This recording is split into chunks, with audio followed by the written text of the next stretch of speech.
ആലപ്പുഴ ചേർത്തലയിലെ തിരോധാന കേസുകളിൽ പ്രതി സെബാസ്റ്റ്യനുമായി ഇന്നും തെളിവെടുപ്പ് തുടരും. പള്ളിപ്പുറത്തുള്ള സെബാസ്റ്റ്യന്റെ വീട്ടിലാണ് ഇന്നത്തെ തെളിവെടുപ്പ്. വീടിനുള്ളിൽ പുതുതായി ഗ്രാനൈറ്റ് പാകിയ മുറിയുടെ തറയ്ക്കടിയിൽ മൃതദേഹാവശിഷ്ടങ്ങൾ ഉണ്ടെന്ന സംശയവും ഉണ്ട്. അശ്വിൻ പാലാഴിയാണ് ചേരുന്നത് ആലപ്പുഴയിൽ നിന്ന് വിവരങ്ങളുമായി. Ashwin, good morning Ashwin. അശ്വിൻ, കഴിഞ്ഞ കുറച്ച് ദിവസങ്ങളായിട്ട് ഇങ്ങനെ ഇതിൽ കൂടുതൽ വിവരങ്ങൾ പുറത്തു വന്നുകൊണ്ടിരിക്കുന്നു. ഇന്നിപ്പോൾ ഈ ഗ്രാനൈറ്റ് പാകിയ തറയിൽ അവിടെ മൃതദേഹാവശിഷ്ടങ്ങൾ ഉണ്ടെന്ന സംശയം അത് ബലപ്പെടുന്ന ഒരു സ്ഥിതിയുണ്ട് കഴിഞ്ഞ ദിവസമൊക്കെ കാണുമ്പോൾ. ഇന്ന് എവിടെയാണ് ഈ തെളിവെടുപ്പ് നടക്കുക? കൂടുതൽ വിവരങ്ങൾ.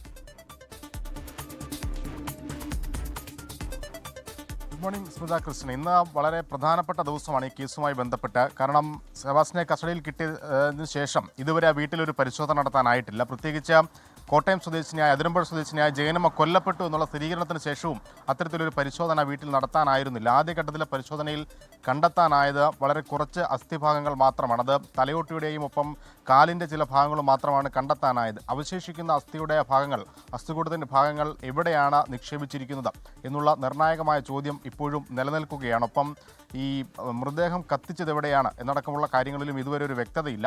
അതിനിടെയാണ് അയൽവാസികളടക്കം പറയുന്ന ഒരു കാര്യം, വീടിനകത്ത് പുതിയതായി ഗ്രാനൈറ്റ് പാകിയ ഒരു മുറിയുണ്ട്. ആ മുറിക്കുള്ളിൽ ഗ്രാനൈറ്റിനടിയിൽ എന്താണുള്ളത് എന്നുള്ള ഒരു പ്രധാനപ്പെട്ട ചോദ്യമുണ്ട്. അവിടെ ആൾതാമസം ഉണ്ടാകാത്ത സാഹചര്യത്തിലാണ് ഇത്തരത്തിൽ ഗ്രാനൈറ്റ് പാകിയത്. അപ്പോൾ അതിനടിയിൽ എന്തോ ദുരൂഹമായി ഉണ്ട് എന്ന് ക്രൈംബ്രാഞ്ചും വിശ്വസിക്കുന്നുണ്ട്. അത് തുറന്നുള്ള പരിശോധനയും ഉണ്ടാകും. പക്ഷേ അത് ഇന്നുണ്ടാകുമെന്നുള്ള കാര്യത്തിൽ വ്യക്തതയില്ല. ഇന്നെന്തായാലും കോട്ടയം ക്രൈംബ്രാഞ്ചാണ് സെബാസ്റ്റ്യനുമായി പള്ളിപ്പുറത്ത് വീട്ടിലെത്തുക.